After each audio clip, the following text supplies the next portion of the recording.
L'attente devient intolérable. Les jours passent et vous êtes impatient d'entrer au champ. Cependant, le sol n'est pas encore prêt. Trop humide à bien des endroits en surface ou semble sec en surface, mais humide juste en dessous. Attention, même si la tentation d'entrer au champ est grande, commencer trop tôt les travaux peut avoir beaucoup d'effets négatifs qui se feront sentir du semis jusqu'à la récolte.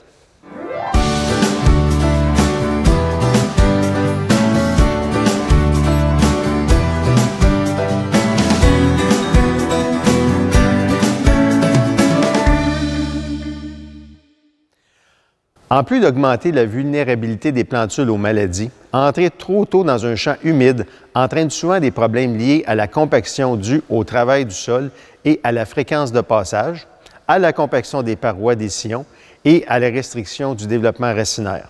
N'oubliez pas, ce que nous désirons est une levée uniforme et rapide des plants. Les sols humides au printemps sont très sujets à la compaction. Le passage des disques ou du chisel, avant que les conditions soient propices, peut entraîner la formation d'une couche de sol compactée. Le poids des tracteurs favorise également une compaction quelques centimètres sous la surface. Ce type de compaction empêche les racines de se développer en profondeur. La compaction des parois du sillon, aussi appelée tassement latéral, se produit quand les parois des sillons sont lissées par l'action combinée des disques qui ouvrent le sillon et de la roue d'ajustement de profondeur du semoir. Ce phénomène peut empêcher la semence d'avoir un bon contact avec le sol. Les effets négatifs du tassement latéral sont la diminution de la germination, le faible peuplement, une levée et une croissance inégale des plants, un développement racinaire restreint et des plantules qui peuvent être rabougrées. Il peut aussi arriver que le sillon ne se referme pas complètement.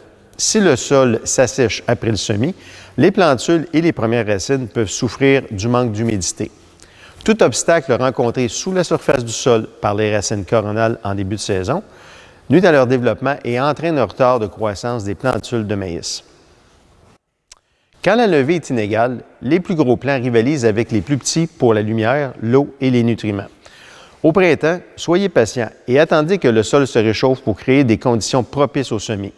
Avant de commencer les travaux, pensez à régler correctement le semoir pour éviter le problème de tassement latéral.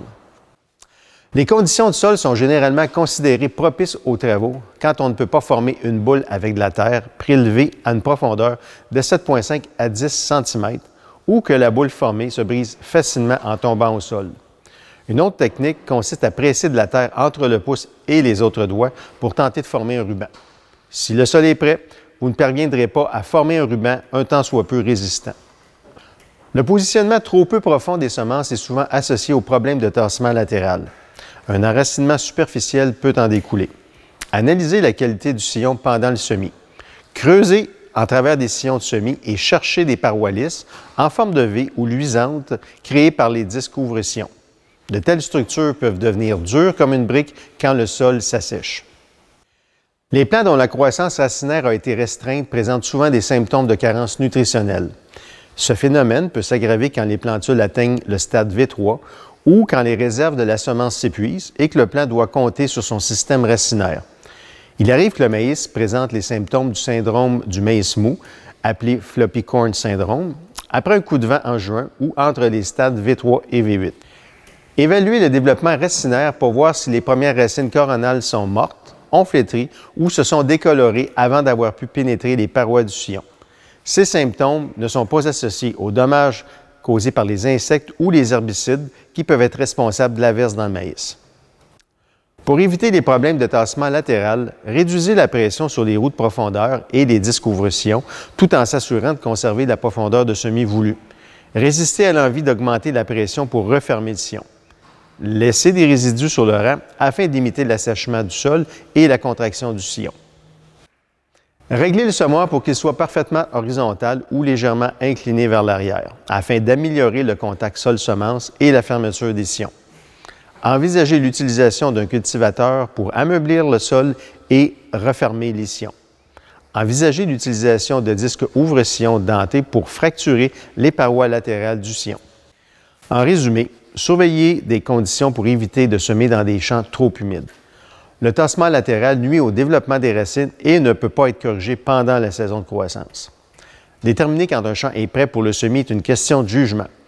Typiquement, c'est quand l'humidité du sol a diminué au point où la terre devient friable après que le sol a été travaillé et que la température du sol permet la germination des grains. N'oubliez pas, vous n'avez qu'une chance de semer par année et le semis se doit d'être réalisé dans les meilleures conditions possibles.